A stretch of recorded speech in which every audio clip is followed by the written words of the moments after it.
Hi. ಇವತ್ತು ಪೀಠಿಕೆ ಅನ್ನೋ ಒಂದು ಪಾಠದ ಮೇಲೆ ಬರುವಂತಹ ಒಂದು ನೆಕ್ಸ್ಟ್ ಪಾಯಿಂಟು ಭಾರತದ ಇತಿಹಾಸದ ಮೇಲೆ ಭೂಗೋಳದ ಪ್ರಭಾವ. ನೋಡ್ತಿದ್ದೀರಲ್ಲ ಇಲ್ಲಿ ಈ ಭಾರತದ ಇತಿಹಾಸದ ಮೇಲೆ ಭೌಗೋಳಿಕವಾಗಿ ಯಾವ ರೀತಿಯ ಪರಿಣಾಮಗಳು ಬೀರಿದುವಪ್ಪ ಅನ್ನೋದನ್ನು ನೋಡಬೇಕಿಲ್ಲಿ. ಈ ದೇಶದಲ್ಲಿ ಭೌಗೋಳಿಕವಾಗಿ ಬೆಳಿಲಿಕ್ಕೆ ಮತ್ತು ಭೌಗೋಳಿಕವಾಗಿ ಈ ದೇಶದ ಮೇಲೆ ಯಾವ ರೀತಿಯ ಪರಿಣಾಮಗಳು ಬೀರಿದಾವೆ ಅನ್ನೋದನ್ನು ನೋಡೋಣ. ಈಗ ಭಾರತವು ಭೌಗೋಳಿಕ ಲಕ್ಷಣವನ್ನು ಹೊಂದಿದೆ. ಯಾವ ರೀತಿಯಾಗಿ ಹೊಂದಿದೆ ಅಂದರೆ ನೋಡಿದಿರಲ್ಲ, ಭಾರತ ನಕ್ಷೆ ತುಂಬ ವರ್ಲ್ಡ್ ಮ್ಯಾಪಲ್ಲಿ ಭಾರತ ನಕ್ಷೆ ತುಂಬ ಚೆನ್ನಾಗಿರುವಂಥ ನಕ್ಷೆ. ಇಲ್ಲಿ ಪರ್ವತಗಳು, ಉತ್ತರದ ಬಯಲು, ಮರುಭೂಮಿ, ಹಿಮಾಲಯ ಪರ್ವತಗಳು, ಮತ್ತು ಇದರಲ್ಲಿ ಯಾವ ಹಿಮಾಲಯ ಪರ್ವತದಲ್ಲಿ ವಿಂಧ್ಯ, ಅರಾವಳಿ, ಸಹ್ಯಾದ್ರಿಗಳೆಲ್ಲ ಬರ್ತವೆ. ದಕ್ಷಿಣದ ಪ್ರಸ್ಥಭೂಮಿ, ಕರಾವಳಿ ತೀರಗಳು ಭಾರತದ ಸಂಸ್ಕೃತಿಯನ್ನು ಬೆಳೆಸಲು ಸಹಾಯಕವಾಗಿದೆ. ಇಲ್ಲಿ ನೋಡಿ, ಹಿಮಾಲಯ ಪರ್ವತ, ಹೌದಾ, ಭಾರತದ ಉತ್ತರಕ್ಕೆ ಹಿಮಾಲಯ ಪರ್ವತಗಳಿವೆ. ಈ ಪರ್ವತದಲ್ಲಿ ವಿಂಧ್ಯ, ಅರಾವಳಿ, ಸಹ್ಯಾದ್ರಿ ಬೆಟ್ಟಗಳೆಲ್ಲವೂ ಇಲ್ಲಿ ಇರೋದರಿಂದ ಭಾರಿ ಫಲವತ್ತಾದ ಭೂಮಿಯನ್ನು ಕೂಡ ಇಲ್ಲಿ ಈ ಕಡೆ ಎಲ್ಲ ಫಲವತ್ತಾದ ಭೂಮಿಯನ್ನು ಇಲ್ಲಿಯೂ ಕೂಡ ಹೊಂದಲಿಕ್ಕೆ ಕೂಡ ಸಾಧ್ಯವಾಗಿದೆ. ಇನ್ನೊಂದೇನಪ್ಪ ಅಂತಂದ್ರೆ ದಕ್ಷಿಣದ ಪ್ರಸ್ಥಭೂಮಿ, ಇದೆಲ್ಲ ದಕ್ಷಿಣ ಭಾರತ. ಯಾವುದು ದಕ್ಷಿಣ ಭಾರತ? ಇದೆಲ್ಲ ದಕ್ಷಿಣ ಭಾರತ. ಇಷ್ಟು ಈ ಕಡೆ ಇದು ಪೂರ್ವ, ಪಶ್ಚಿಮ, ಉತ್ತರ, ದಕ್ಷಿಣ. ನೆನಪಲ್ಲಿಟ್ಕೊಳ್ಳಿ, ಭಾರತ ನಕ್ಷೆ ನಮ್ಮ ಮುಂದೆ ಯಾವಾಗ ಈ ಥರ ಇರುತ್ತೋ, ಅಪೋಸಿಟಾಗಿ ಯಾವಾಗಿರುತ್ತೋ, ನಮ್ಮ ಬಲಗಡೆ ಇರುವುದೇ ಪೂರ್ವ ಆಗಿರುತ್ತೆ ಯಾವಾಗಲೂ. ನೀವು ಈ ಕಡೆ ಕೂತ್ಕೊಳ್ಳಿ, ಆ ಕಡೆ ಕೂತ್ಕೊಳ್ಳಿ, ಈ ಕಡೆ ಆ ಕಡೆ ಮುಖ ಮಾಡಿ ಕೂತ್ರೂ ಭಾರತ ನಕ್ಷೆ ನಮ್ಮ ಮುಂದೆ ಇದೆಯಪ್ಪ ಅಂತಂದ್ರೆ ಅದು ಯಾವತ್ತೂ ಪೂರ್ವ. ಅದರ ಅಪೋಸಿಟು ಪಶ್ಚಿಮ. ಅಂದರೆ ನಮ್ಮ ತಲೆನ ಅಂದ್ಕೊಳ್ಳಿ, ಅದು ಏನು ಉತ್ತರ, ಇದು ಕೆಳಗಡೆ ಪಾದ ಕಡೆ ಇರೋದು ದಕ್ಷಿಣ. ಹೌದಾ? ಈ ಕಡೆ ದಕ್ಷಿಣ ಭಾಳಷ್ಟು ಪ್ರಸ್ಥಭೂಮಿಯನ್ನು, ವಿಶಾಲವಾದಂಥ ಪ್ರಸ್ಥಭೂಮಿಯನ್ನು ಕೂಡ ಹೊಂದಿದೆ. ಇಲ್ಲಿ ಕರಾವಳಿ ತೀರಗಳು ಭಾರತದ ಸಂಸ್ಕೃತಿಯನ್ನು ಬೆಳೆಸಲು ಸಹಾಯಕವಾಗಿದೆ. ಕರಾವಳಿ, ಎಲ್ಲ ಕರಾವಳಿ ತೀರ ಅಂದರೆ ಈ ಕಡೆ ಎಲ್ಲ ಸಮುದ್ರ ಬರುತ್ತಲ್ಲ, ಈ ಕಡೆ ಎಲ್ಲವೂ ಕರಾವಳಿ ತೀರಗಳು ಭಾರತದ ಸಂಸ್ಕೃತಿಯನ್ನು ತುಂಬ ಚೆನ್ನಾಗಿ ಅಚ್ಚುಕಟ್ಟಾಗಿ ಬೆಳೆಸಲಿಕ್ಕೆ ಕೂಡ ಕಾರಣ ಆಯಿತು. ಭಾರತವು ಪರ್ವತದಂತಹ ದೊಡ್ಡ ಮಟ್ಟದ ಪರ್ವತಗಳನ್ನು ಹೊಂದಿ ಏಷ್ಯಾದ ಭಾಗಗಳಿಂದ ರಕ್ಷಿಸಿ ಪ್ರತ್ಯೇಕವಾಗಿಸಿದೆ. ಇದು ಭಾರತ ಏನೈತಲ್ಲ, ಹಿಮಾಲಯ ಪರ್ವತ, ಈ ಕಡೆ ನೋಡಿ ಇಷ್ಟೆಲ್ಲ ಐಸ್ ಬೀಳುತ್ತೆ. ಈ ಕಡೆ ಎಲ್ಲ ದೊಡ್ಡ ದೊಡ್ಡ ಬೆಟ್ಟಗಳಿದ್ದಾವೆ. ಏಷ್ಯಾದ ಭಾಗಗಳಿಂದ ಅಂದರೆ ಎಲ್ಲ ಏಷ್ಯಾದ ಭಾಗಗಳು, ಈ ಕಡೆ ಬರೋದೆಲ್ಲ ಏಷ್ಯಾದ ಭಾಗಗಳು. ಇವುಗಳಂದೇ ಎಲ್ಲ ಊರನ್ನ ಅದು ಬೇರ್ಪಡಿ, ಅಂದರೆ ಇಲ್ಲಿಂದ ದೊಡ್ಡ ಮಟ್ಟದ ಬೆಟ್ಟಗಳಿರೋದ್ರಿಂದ ಈ ಕಡೆಯವ್ರು ಆ ಕಡೆ ಹೋಗೋಕ್ಕೆ ಈಸಿ ಅಲ್ಲ, ಆ ಕಡೆಯವ್ರು ಈ ಕಡೆ ಬರಲಿಕ್ಕೂ ಕೂಡ ತುಂಬ ಕಷ್ಟಪಡ್ತಾರೆ. ಇಲ್ಲಿ ಏನೇನು ಆಗಿದೆ, ಈ ಬೆಟ್ಟಗಳಿಂದ ಏನೇನು ಉಪಯೋಗ ಆಗಿದೆ ಅಂದರೆ ಶತ್ರುಗಳು ಭಾರತದ ಒಳಗೆ ಬರೋಕ್ಕೆ ಕಷ್ಟ ಆಗಿದೆ. ಆಮೇಲೆ ಈ ಕಡೆಯಿಂದ ಬರುವಂತಹ ಬಿರುಗಾಳಿಗಳು, ಬರುವಂತಹ ಶತ್ರುಗಳು, ಶೀತ ವಲಯ ಎಲ್ಲವನ್ನು ಕೂಡ ಈ ಬೆಟ್ಟ ಗುಡ್ಡಗಳು ನಿಲ್ಲಿಸ್ತವಂತ. ಆಮೇಲೆ ಇಲ್ಲಿ ಸದಾಕಾಲ ಹರಿಯುವ ನದಿಗಳಿಗೆ ಜನ್ಮವನ್ನು ನೀಡಿದೆ. ಇಲ್ಲಿ ಎಲ್ಲವೂ ನದಿಗಳು ಹರಿತಾವೆ. ನದಿಗಳು ಯಾವ ಹರಿತಾವೆ ಗೊತ್ತಾ ನಿಮಗೆ? ಇಲ್ಲಿ ನೋಡಿ, ಇಲ್ಲಿ ಜಿಲ್ಲಂ ನದಿ ಅಂತ ಅಂದ್ಕೊಂಡು ಈ ಕಡೆ ಪಾಕಿಸ್ತಾನ ಕಡೆ ಹೋಗುತ್ತೆ. ಜಿಲ್ಲಂ, ಯಾವುದು? ಜಿಲ್ಲಂ. ಭಾರತವರ್ಷನ ಜಿಲ್ಲಂ.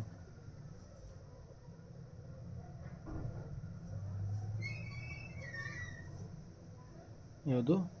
ಜಿಲ್ಲಂ ನದಿ. ಅಂದರೆ ಎಲ್ಲಿಂದ ಹೋಗುತ್ತೆ ಅಂದರೆ ಈ ಕಡೆಯಿಂದ ಜಿಲ್ಲಂ ನದಿ ಹೋಗುತ್ತೆ. ಹೌದಾ? ಆಮೇಲೆ ರಾವಿ ನದಿ ಅನ್ನೋದು ಗೊತ್ತಲ್ಲ, ಕೇಳಿರ್ತೀರಿ ನೀವು. ರಾವಿ ನದಿ ಕೂಡ ಇಲ್ಲೇ ಬರೋದು. ಈ ಥರ ನದಿಗಳು ಹರಿದು ಹೋಗುವಂಥದ್ದು. ಅಂದರೆ ಯಾವತ್ತೂ ಕೂಡ ಇಲ್ಲಿ ಫಲವತ್ತಾದ ನದಿಯನ್ನು ಹೊಂದಿರುವಂಥದ್ದು. ಅಂದರೆ ಯಾವತ್ತೂ ಕೂಡ ಇಲ್ಲಿ ನೋಡಿ, ಇಲ್ಲಿ ಯಮುನಾ ನದಿ,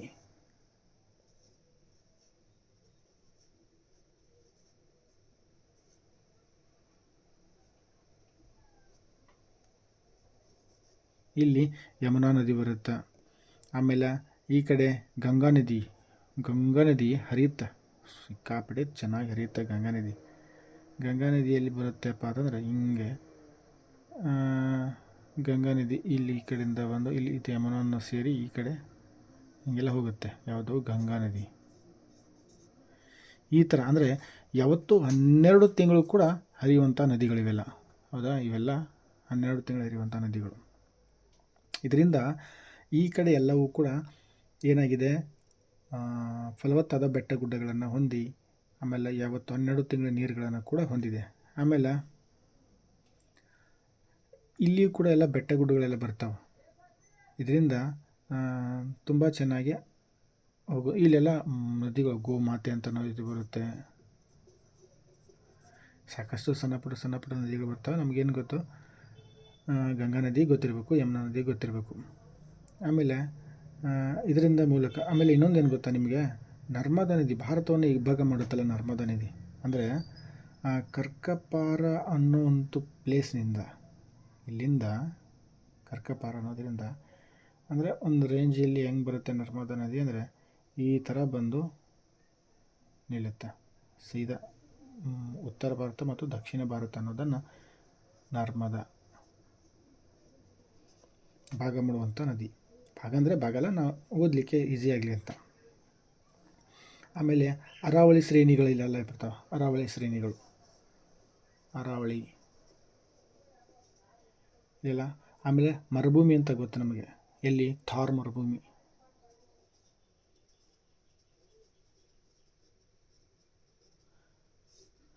ಎಲ್ಲವನ್ನ ಹೊಂದಿದೆ. ಇಲ್ಲಿ ಥಾರ್ ಮರುಭೂಮಿ ಕೂಡ ಇದೆ, ಚೆನ್ನಾಗಿ ಫಸಲು ಕೊಡುವಂತಹ ಬೆಳೆಗಳು ಇದೆ, ಬೆಟ್ಟಗಳು ಇದ್ದಾವೆ, ಕಣಿವೆಗಳಿದ್ದಾವೆ, ತೀರ ಸಮುದ್ರ. ಈ ಕಡೆ ಏನು, ಅರಬ್ಬಿ ಸಮುದ್ರ. ಯಾವುದು, ಅರಬ್ಬಿ ಸಮುದ್ರ. ಹೌದಾ. ಈ ಕಡೆ ಏನು ಬರುತ್ತೆ, ಬಂಗಾಳ ಕೊಲ್ಲಿ.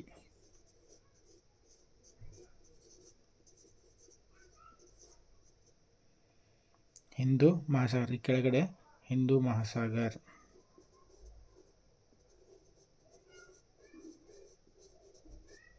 ಹಿಂದೂ ಮಹಾಸಾಗರ ಇಷ್ಟೆಲ್ಲ ಬರುತ್ತೆ. ಇಷ್ಟೆಲ್ಲ ಇಲ್ಲಿ ನೇಪಾಳ ಬರುತ್ತೆ, ಗೊತ್ತಿರಲಿ. ನೇಪಾಳ ಬರುತ್ತೆ, ಇಲ್ಲಿ ಬಾಂಗ್ಲಾ ಬರುತ್ತೆ. ಹೌದಾ, ಇಲ್ಲೆಲ್ಲ ಬಾಂಗ್ಲಾದೇಶ ಬರುತ್ತೆ.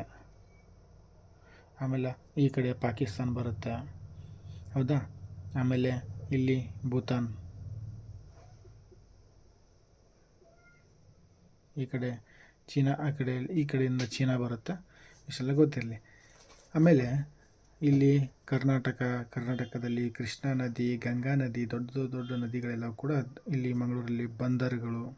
ಹೌದಾ, ಪಣಜಿ ಇಷ್ಟೆಲ್ಲ ನೋಡಿದ್ದೀವಿ. ಹೌದಾ. ಆಮೇಲೆ ಇದೆಲ್ಲ ಆದಮೇಲೆ ಬಯಲು ಸೀಮೆಗಳನ್ನು ಹೊಂದಿದ ಮೇಲೆ, ಆಮೇಲೆ ಪ್ರಸ್ಥಭೂಮಿಯನ್ನು ಎಲ್ಲ ಹೊಂದಿದ ಮೇಲೆ, ಆಮೇಲೆ ಬರುವಂಥದ್ದು ಈ ಫಲವತ್ತಾದ ಉತ್ತರಕ್ಕೆ ಫಲವತ್ತಾದ ಭೂಮಿಗಳು. ಈ ಕಡೆ ಎಲ್ಲ ಫಲವತ್ತಾದ ಭೂಮಿಗಳನ್ನು ನೋಡಿರ್ತೀರಿ. ಫಲವತ್ತಾದ ಭೂಮಿಗಳು ಯಾವತ್ತೂ ನೀರು ಹರಿಯುವಂಥದ್ದು. ಇನ್ನೊಂದೇನಪ್ಪ ಅಂತಂದರೆ, ಈ ಬಯಲು ಪ್ರದೇಶಗಳಲ್ಲಿ ಹುಟ್ಟಿರುವಂತಹದ್ದು ಯಾವ್ಯಾವಪ್ಪ ಅಂತಂದರೆ ನಾಗರಿಕತೆಗಳು ಹುಟ್ಟುತ್ತವೆ. ಗೊತ್ತು ನಿಮಗೆ. ಹೌದಾ. ಯಾವ ಯಾವ ನಾಗರಿಕತೆಗಳು ಭಾರತದಲ್ಲಿ ಗೊತ್ತಿರಬೇಕು. ಈ ಭಾರತದಲ್ಲಿ ಹುಟ್ಟಿರುವಂತಹ ನಾಗರಿಕತೆಗಳು ಹಿಂದೂ ಮೊನ್ನೆ ಲಾಸ್ಟ್ ಕ್ಲಾಸಲ್ಲಿ ಗೊತ್ತಿದೆ, ಹೇಳಿದ್ದೀನಿ. ಹರಪ್ಪ, ಇವೆಲ್ಲ ನಾಗರಿಕತೆಗಳು ಬೆಳೆದಿರುವಂತಹ ಬಯಲು ಪ್ರದೇಶದಲ್ಲಿ ಬೆಳೀತಾವೆಲ್ಲ. ಅಂದರೆ ಈ ಪ್ರಸ್ಥಭೂಮಿ ಇಷ್ಟೆಲ್ಲ ಬೆಳೀಲಿಕ್ಕೆ ಅವಕಾಶ, ಅಂದರೆ ಭೂಮಿ ಇಷ್ಟೆಲ್ಲ ಬೆಳೀಲಿಕ್ಕೆ ಅವಕಾಶ ಮಾಡಿಕೊಟ್ಟಿದೆ ಅಂತ. ಆಮೇಲೆ ಮಾನವನ ವಿಕಾಸ, ಭೌತಿಕ, ಆಧ್ಯಾತ್ಮಿಕ, ತತ್ವಜ್ಞಾನ ಬೆಳವಣಿಗೆ ಬಹಳ ಸಹಾಯಕಾರಿಯಾಗಿ ಎಲ್ಲ ಸಂಸ್ಕೃತಿಗಳನ್ನು ಸಮ್ಮಿಲನಗೊಳಿಸಿದೆ. ಇಲ್ಲಿ ಬೌದ್ಧಿಕ ವಿಚಾರಗಳು, ಬೌದ್ಧಿಕ ವಿಚಾರಗಳು, ತತ್ವಜ್ಞಾನಿಗಳು ಹುಟ್ಕೊಂಡ್ರು. ದೇವರು, ಅಧ್ಯಾತ್ಮ ಅಂತ ಅಂದ್ಕೊಂಡು ಬೆಳವಣಿಗೆ ಆಯಿತು. ಸಾಕಷ್ಟು ವಿಜ್ಞಾನಗಳು ಕೂಡ ಬೆಳೀತಾ ಬಂತು. ಆಮೇಲೆ ನಾಗರಿಕತೆಗಳು, ವೈದಿಕತೆ, ಸಂಸ್ಕೃತಿಗಳು ಎಲ್ಲವೂ ಇಲ್ಲೇ ಬೆಳೀತವೆ. ಯಾಕಂದರೆ ಭಾರತ ಒಂದೇ ಥರದ ಸಮತಟ್ಟವಾದಂತಹ ಭೂಮಿಯನ್ನು ಹೊಂದಿಲ್ಲ. ತಗ್ಗು, ಏರು, ದಿಣ್ಣೆ, ಬೆಟ್ಟ, ಗುಡ್ಡಗಳು, ದೊಡ್ಡ ದೊಡ್ಡ ಗುಡ್ಡಗಳು, ನದಿಗಳು, ಹಿಮಾಲಯ ಪರ್ವತ, ಸಹ್ಯಾದ್ರಿ ಬೆಟ್ಟಗಳು. ಹೌದಾ. ಎಲ್ಲ ರೀತಿಯಿಂದ ಮಿಕ್ಸ್ ಆಗಿ ಇರುವಂತಹ ದೇಶ. ಆಮೇಲೆ ಇಲ್ಲಿ ಭಾರತೀಯರಿಗೆ ಕಣಿವೆಗಳು ಕೂಡ ಬಹಳಷ್ಟು ಸಹಾಯಕಾರಿಯಾಗ್ತವೆ. ಹೌದಾ, ಕಣಿವೆಗಳು. ಈ ಉತ್ತರದ ಕಣಿವೆಗಳು ಖೈಬರ್ ಮತ್ತು ಬೋಲಾನ್ ಅಂತ ಕಣಿವೆಗಳು ಬರ್ತವೆ. ಈ ಉತ್ತರಕ್ಕೆ ಖೈಬರ್ ಮತ್ತು ಬೋಲಾನ್ ಕಣಿವೆಗಳು. ಈ ಖೈಬರ್ ಮತ್ತು ಬೋಲಾನ್ ಕಣಿವೆಗಳಂದ್ರೆ ಏನು? ಖೈಬರ್ ಕಣಿವೆಗಳಂದರೆ ಈ ಕಡೆ ಬರುವಂಥ ಕಣಿವೆಗಳು. ಹೌದಾ, ಈ ಕಡೆ ಕಣಿವೆಗಳು ಕಂಡು ಬರ್ತಾವೆ. ಆಮೇಲೆ ಇನ್ನೊಂದು ಯಾವುದು? ಬೋಲಾನ್. ಹೌದಾ, ಈ ಬೋಲಾನ್ ಅನ್ನೋ ಕಣಿವೆಗಳು ಈ ಕಡೆ ಕಂಡು ಬರುವಂಥದ್ದು. ಅಂದರೆ ಈ ಕಡೆ ಸ್ವಲ್ಪ ಈ ಕಡೆ ಕಂಡು ಬರುವಂಥ ಕಣಿವೆ ಅಂದರೆ ಬೋಲಾನ್ ನದಿ ಅನ್ನೋದು ಕೂಡ ಬರುತ್ತೆ ಇಲ್ಲಿ. ಕಣಿವೆಗಳು ಹೆಂಗಿರ್ತಾವು? ದೊಡ್ಡ ಮಟ್ಟದ ಆಳವನ್ನು ಹೊಂದಿ ಸುರಂಗದ ಮೂಲಕ ನಡೆಯುವಂತಹ ದಾರಿಗಳು, ದೊಡ್ಡ ದೊಡ್ಡ ತಗ್ಗು ಪ್ರದೇಶಗಳು ಇವೆಲ್ಲ ಹೊಂದಿರ್ತವೆ. ಯಾಕೆ ಹೊಂದಿರ್ತಾವೆ ಅಂದ್ರೆ ಇದು ಭಾರತವನ್ನು ಯಾಕೆ ಹೊಂದಿರ್ತಾವೆ? ನೈಸರ್ಗಿಕವಾಗಿ ಹೊಂದಿರುವಂಥದ್ದು. ಇದರಿಂದ ಉಪಯೋಗ ಏನಾಯ್ತು ಅಂದರೆ ಭಾರತಕ್ಕೆ ದಾಳಿಗಳು ಕಮ್ಮಿ ಆಗಲಿಕ್ಕೆ ಹೆಲ್ಪ್ ಆಗಿರುವಂಥದ್ದು. ಅಂದರೆ ಬೇರೆ ದೇಶದಿಂದ ಭಾರತದ ಮೇಲೆ ದಾಳಿ ಮಾಡ್ಬೇಕಾದ್ರೆ ಈ ಕಣಿವೆಗಳನ್ನು ದಾಟಿಕೊಂಡು, ಈ ಪರ್ವತಗಳನ್ನು ದಾಟಿಕೊಂಡು ಒಳಗಡೆ ಬರೋದು ಸುಲಭದ ಮಾತು ಅಲ್ಲ. ನಾವು ನೋಡ್ತೀವಲ್ಲ, ಈ ಕಡೆ ಸಣ್ಣ ಪುಟ್ಟ ನಮ್ಮ ಊರಲ್ಲಿ ದೊಡ್ಡ ದೊಡ್ಡ ಸ್ವಲ್ಪ ಹಂಗೂ ಹಿಂಗೂ ನೋಡ್ತಿರ್ತೀವಿ ಸಣ್ಣ ಪುಟ್ಟ ಗುಡ್ಡ ಬೆಟ್ಟಗಳನ್ನು. ಬಟ್ ಅವು ಬೆಟ್ಟಗಳು ಬೇರೆ, ಇವು ದೊಡ್ಡ ಮಟ್ಟದ ಬೆಟ್ಟಗಳನ್ನು ದಾಟ್ಕೊಂಡು ಬರೋದೇ ಒಂದು ಜೀವನದ ಹರಸಾಹಸ ಕೆಲಸ. ಆ ರೇಂಜಲ್ಲಿ ದೊಡ್ಡವಾಗಿರ್ತಾವೆ. ಆಮೇಲೆ ಪಶ್ಚಿಮದ ಮರುಭೂಮಿ ಥಾರ್ ಮರುಭೂಮಿ, ಇಲ್ಲ ಸಿಕ್ಕಾಪಟ್ಟೆ ಬರೀ ಗಾಳಿ ಬಿಸಿಲು ಇದು ಜಾಸ್ತಿ ಇರುತ್ತೆ.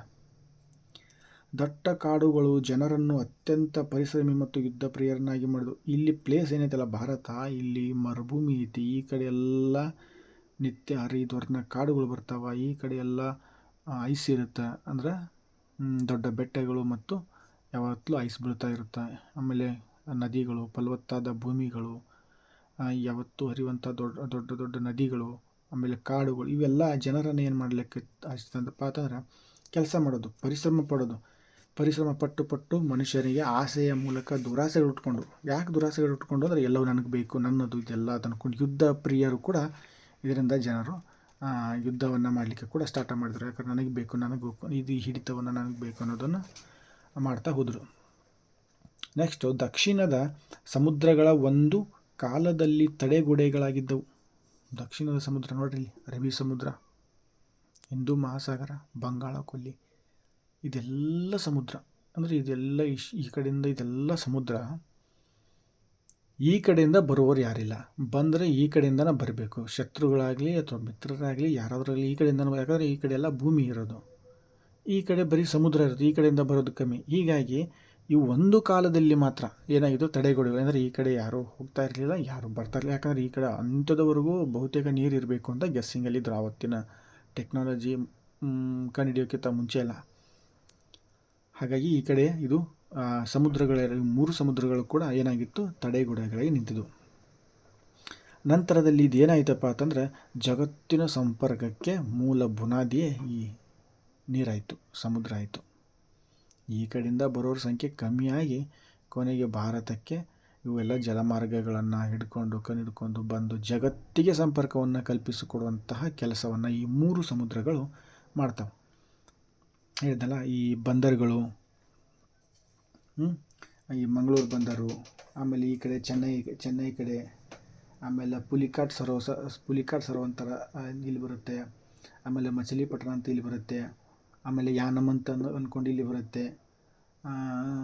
ಈ ಕಾರೈಕಲ್ ಪಾಂಡಿಚೇರಿ ಅಂತ ಅಂದ್ಕೊಂಡು ಇಲ್ಲಿ ಬರುತ್ತೆ. ಇವೆಲ್ಲವೂ ಕೂಡ ತುಂಬ ಚೆನ್ನಾಗಿ, ಅಂದರೆ ಪಾಕ್ ಜಲಸಂಧಿ ಅನ್ನೋದು ಇಲ್ಲಿ ಬರುತ್ತೆ, ಪಾಕ್ ಜಲಸಂಧಿ. ಇವುಗಳೆಲ್ಲ ಏನು ಮಾಡೋಕ್ಕತ್ತಪ್ಪ ಅಂತಂದ್ರೆ ತುಂಬಾ ಜಗತ್ತಿಗೆ ಸಂಪರ್ಕವನ್ನು ಕಲ್ಪಿಸಿಕೊಡುವಂಥ ಕೆಲಸವನ್ನು ಮಾಡ್ತಾ ಮುಂದೆ ಸಾಗಿದ್ದವು. ಆಮೇಲೆ ಗೊತ್ತಿರಲಿ, ಏಲಕ್ಕಿ ಬೆಟ್ಟಗಳು ಅಂತ ಬರ್ತಾವೆ. ಏಲಕ್ಕಿ ಬೆಟ್ಟಗಳು ಎಲ್ಲಿ ಬರ್ತಾವೆ? ಏಲಕ್ಕಿ ಬೆಟ್ಟಗಳು ಇಲ್ಲಿ ಬರ್ತಾವೆ.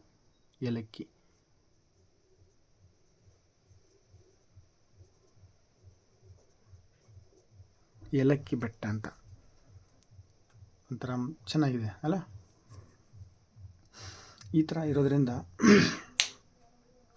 ಭಾರತ ವಿವಿಧ ಮಟ್ಟದಲ್ಲಿ ಬೆಳೀಲಿಕ್ಕೆ ಸ್ಟಾರ್ಟ್ ಆಯಿತು. ಇಲ್ಲಿ ಭೌಗೋಳಿಕ ಭಿನ್ನತೆಗಳು ಸ್ಟಾರ್ಟ್ ಆಗ್ತಾವೆ. ವೈವಿಧ್ಯಪೂರ್ಣ ವಲಯಗಳು, ದ್ರಾವಿಡ, ಅಲ್ಪೈನ್, ಮುಂಗೋಲಾಯ್ಡ್, ಇತರೆ ಎಲ್ಲ ಕುಲಗಳು, ಜಾತಿಗಳು, ಧರ್ಮಗಳು, ವಿವಿಧ ಜನಾಂಗಗಳು, ಆಸ್ತಿ ಪಡ್ಕೊಂಡು ಭಾಷೆಗಳನ್ನ ರಚಿಸ್ಕೊಂಡು ತಮ್ಮದೇ ಆದಂಥ ಸಂಸ್ಕೃತಿಯನ್ನು ಬೆಳೆಸ್ಕೊಂಡು ಎಲ್ಲವೂ ಇಲ್ಲಿ ಭಾರತದಲ್ಲಿ ನೆಲೆಸಲಿಕ್ಕೆ ಸ್ಟಾರ್ಟ್ ಆಗ್ತವೆ.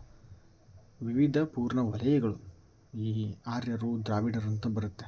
ಈ ಭಾರತದಲ್ಲಿ ಒಂದು ವಾದಗಳು, ದ್ರಾವಿಡರು ನಾವೇ ಮೊದಲಿಗರು, ಆರ್ಯರು ನಾವು ಶ್ರೇಷ್ಠರು, ನಾವು ಗ್ರೇಟ್ ಅಂದ್ಕೊಂಡು ಬಂದಿರೋ ಆರ್ಯರು ಈ ಕಡೆಯಿಂದ ಮೂಲವಾಸಿಗಳು ದ್ರಾವಿಡರು ಅಂತಾರೆ. ಅಂದರೆ ಈ ಸದ್ಯಕ್ಕೆ ದ್ರಾವಿಡರು ಇರೋದು ಈ ಕಡೆ ಹೆಚ್ಚಾಗಿರೋದಂತ, ಅಂದರೆ ಮೂಲ ಭಾರತೀಯರು ದ್ರಾವಿಡರು ಅಂತ. ಇವು ಸ್ವಲ್ಪ ಭಿನ್ನಾಭಿಪ್ರಾಯಗಳು, ಆಮೇಲೆ ಸ್ವಲ್ಪ ವಾದಗಳು ಇದೆಲ್ಲ ಇದ್ದಾವೆ ಆರ್ಯರು ಮತ್ತು ದ್ರಾವಿಡರ ಮಧ್ಯ. ಅದು ಆಮೇಲೆ ಕುಲಗಳೆಲ್ಲ ಸಾಕಷ್ಟು ಕುಲಗಳು, ಜನಾಂಗಗಳು, ಕಾಡು ಮಂದಿ, ಆಮೇಲೆ ರಾಜರು, ಈ ನಾವು ರಾಜಮನೆತನಗಳೆಲ್ಲ ನೋಡ್ತೀವಿ. ಈ ಥರ ಕಾಡುವಲ್ಲಿ ವಾಸ ಮಾಡುವಂಥವ್ರು, ಬೆಟ್ಟ ಗುಡ್ಡಗಳಲ್ಲಿ ವಾಸ ಮಾಡುವಂಥವ್ರು, ಆಸ್ತಿಗಳನ್ನು ಮಾಡ್ಕೋತಾರೆ, ಪ್ರದೇಶಗಳನ್ನು ನಿರ್ಮಾಣ ಮಾಡ್ಕೋತಾರೆ, ತಮ್ಮದೇ ಆದಂಥ ಮರುಭೂಮಿಗಳನ್ನು ರೆಡಿ ಮಾಡ್ಕೋತಾರೆ. ಇವೆಲ್ಲದರ ಮಧ್ಯೆ ತಮ್ಮದೇ ಆದಂಥ ಭಾಷೆಗಳು ಕೂಡ ಹುಟ್ಕೊಂಡ್ಬಿಡ್ತಾರೆ. ನಮ್ಮಲ್ಲಿ ಸರಿಸುಮಾರಾಗಿ ಭಾಷೆಗಳು ಸಾಕಷ್ಟು ಇದ್ದಾವೆ. ಸಾಕಷ್ಟು ಭಾಷೆಗಳಲ್ಲಿ ಕೂಡ ಕೆಲವಷ್ಟು ಭಾಷೆಗಳಿಗೆ ಲ್ಯಾಂಗ್ವೇಜೇ ಇಲ್ಲ, ಅಂದರೆ ಬರೆಯೋಕ್ಕೆ ಬರೋದಿಲ್ಲ, ಬರೀ ಮಾತಾಡೋದಷ್ಟೇ. ಆಮೇಲೆ ಸಂಸ್ಕೃತಿಗಳು ಕೂಡ ನಮ್ಮಲ್ಲಿ ಇದ್ದಾವೆ. ಇವುಗಳನ್ನ ಎಲ್ಲದರ ರೂವಾರಿಯಾಗಿ ನೋಡ್ಕೊಳ್ಳುವಂಥದ್ದು ಭಾರತ ಇಷ್ಟೆಲ್ಲವನ್ನು ಬೆಳೆಸ್ಕೊಂತು. ಆಮೇಲೆ ಉತ್ತರ ಮತ್ತು ದಕ್ಷಿಣ ನದಿಗಳ ಬಯಲುಗಳು ಕೃಷಿ ಬೆಳವಣಿಗೆ ಸಹಾಯಕವಾದವು. ಉತ್ತರ ಮತ್ತು ದಕ್ಷಿಣದ ನದಿಗಳು, ಇವೆಲ್ಲ ನದಿಗಳು ಇಲ್ಲೆಲ್ಲ ಬರುತ್ತಲ್ಲ, ಕೃಷ್ಣಾ ನದಿ ಬರುತ್ತೆ, ಕಾವೇರಿ ನದಿ ಬರುತ್ತೆ, ಈ ಥರ ಬೇರೆ ಬೇರೆ ನದಿಗಳೆಲ್ಲ ಇಲ್ಲಿ ಹರ್ಕೊಂಡಾಗ ಏನಾಗುತ್ತೆ, ತುಂಬ ಚೆನ್ನಾಗಿ ಕೃಷಿಗಳೆಲ್ಲ ಬೆಳೀತಾವೆ. ಹೌದಾ. ಇಲ್ಲಿ ಕರ್ನಾಟಕ ಅಂತ ಬರುತ್ತೆ, ಗೊತ್ತು ನಿಮಗೆಲ್ಲ. ಕರ್ನಾಟಕ ಅಂತ ಬರುತ್ತೆ ಅಂದರೆ ಕರ್ನಾಟಕ ನಮ್ಮದೇ. ಹೌದಾ. ಕರ್ನಾಟಕ ಅಂತ ಬಂದಾಗ ಹೌದಾ, ಈ ಥರ ಕರ್ನಾಟಕ ಬಂದಾಗ ಕಾವೇರಿ ನದಿ ಕೂಡ ತುಂಬ ಇಂಪಾರ್ಟೆಂಟ್ ನದಿ, ಅಂದರೆ ಜೀವ ನದಿ ಅಂತಲೂ ಕೂಡ ಕರೀತಾರೆ. ಇದು ಈ ಕಡೆಯಿಂದ ಬಂದು ಹಿಂಗೆ ಹೋಗುವಂಥ ನದಿ ಅದು. ಹೌದಾ. ಆಮೇಲೆ ತುಂಗಭದ್ರಾ ನದಿ ಅಂತ ಬರುತ್ತೆ ಇಲ್ಲಿ.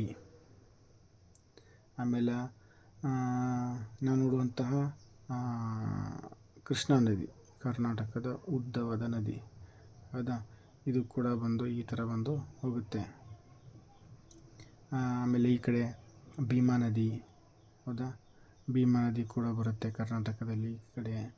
ಆಮೇಲೆ ಬಹಳಷ್ಟು ನದಿಗಳೆಲ್ಲ ಇವೆಲ್ಲ ಆ ಕಡೆ ಈ ಕಡೆ ಹರಿದಾಡ್ತವೆ. ಇವೆಲ್ಲ ನದಿಗಳು ಏನು ಮಾಡ್ತಾವೆ ಅಂತಂದರೆ ಇಡೀ, ಆಮೇಲೆ ಗೋದಾವರಿ ನದಿ, ಇವೆಲ್ಲ ಏನು ಮಾಡ್ತವೆ ಅಂದರೆ ಭಾರತದಲ್ಲಿ ಈ ಕಡೆ ಇರುವಂಥ ನದಿಗಳು ಫಲವತ್ತತೆ ನೀಡಿದ್ರೆ, ಈ ಕಡೆ ಇರುವಂಥ ನದಿಗಳು ವಿಭಿನ್ನ ಮಟ್ಟದ ಫಲವತ್ತತೆಯನ್ನು ನೀಡ್ತಾ ಹೋಗ್ತವೆ.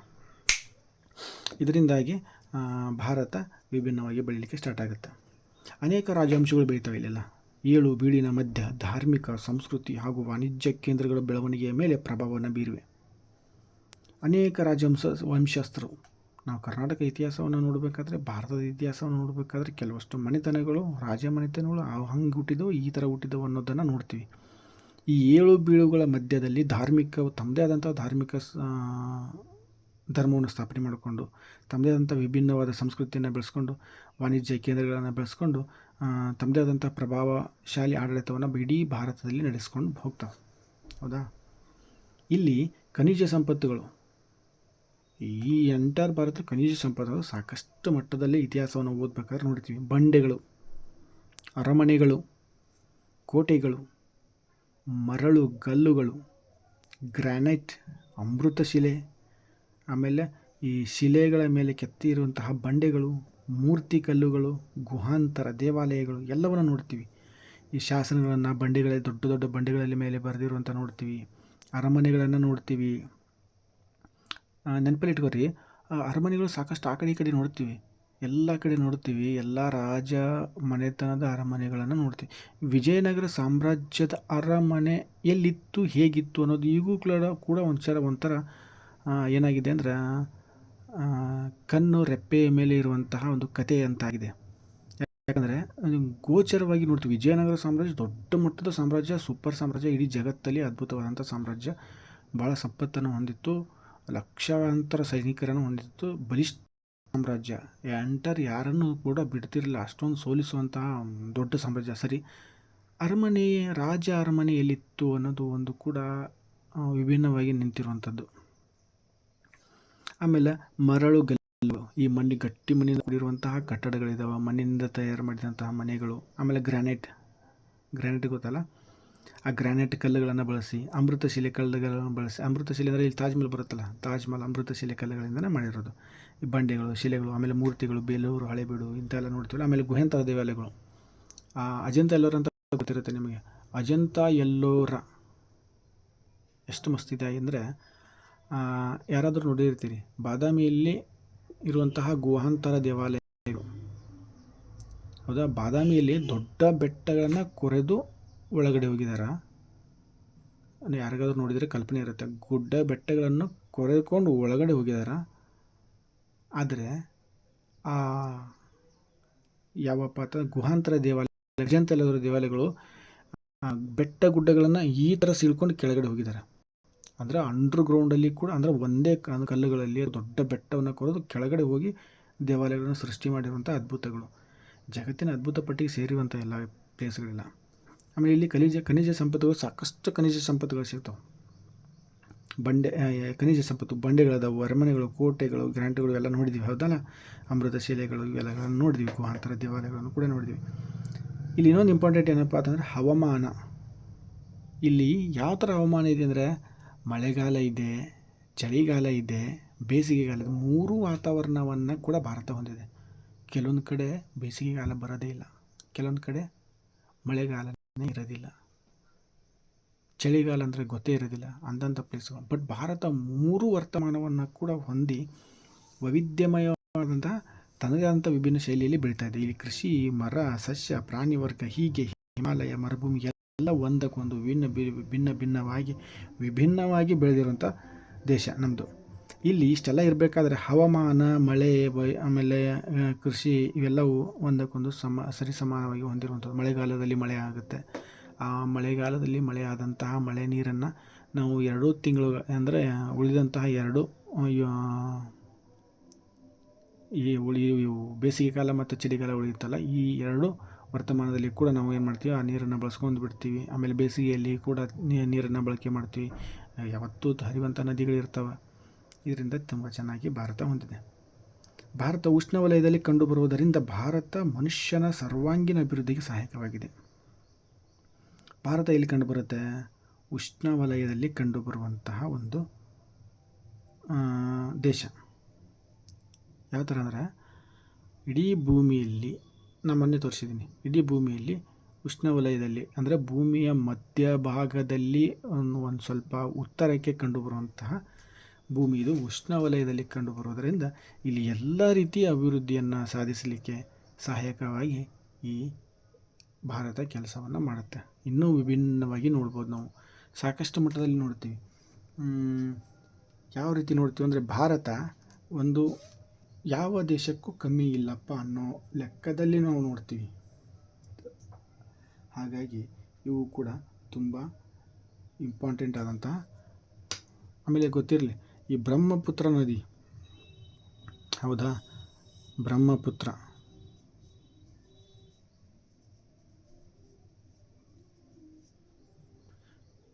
ಇದು ಕೂಡ ನದಿ ತುಂಬಾ ಇಂಪಾರ್ಟೆಂಟ್, ಯಾಕಂದರೆ ಗೊತ್ತಿರಲಿ ಅಂತ ಹೇಳೋದು. ಆಮೇಲೆ ಇಲ್ಲಿ ಎಲ್ಲ ಮೇಘಾಲಯ ಬರುತ್ತೆ, ತುಂಬ ಚೆನ್ನಾಗಿರುತ್ತೆ ಪ್ಲೇಸಲ್ಲಿ. ಇಷ್ಟೊಂದು ಎಲ್ಲ ತಿಳ್ಕೊಂಡ್ರೆ ನಾವು ಭಾರತ ತುಂಬ ಚೆನ್ನಾಗಿರುವಂಥ ದೇಶ. ಗೊತ್ತಾಯ್ತಲ್ಲ, ಇಷ್ಟು ಭಾರತದ ಇತಿಹಾಸದ ಮೇಲೆ ಭೌಗೋಳಿಕ ಪ್ರಭಾವ ಅನ್ನೋ ಒಂದು ಕಾನ್ಸೆಪ್ಟು ಈ ಥರ ಇರೋದು. ಒಂಚೂರು ಇದನ್ನು ಅರ್ಥ ಮಾಡ್ಕೊಂಡು ಹೋದರೆ ಇಲ್ಲಿ ನದಿಗಳು, ಬೆಟ್ಟಗಳು, ಗುಡ್ಡಗಳು, ಆಮೇಲೆ ಈ ಕಡೆ ಇರುವಂಥ ಸಮುದ್ರಗಳು, ಕಣಿವೆಗಳು, ಹೌದಾ, ಬೆಳೆಗಳು, ಇವುಗಳನ್ನು ಸೇರಿಸ್ಕೊಂಡು ಭಾರತ ಯಾವ ರೀತಿ ಬೆಳಕಿಗೆ ಬಂತು, ಯಾವ ರೀತಿ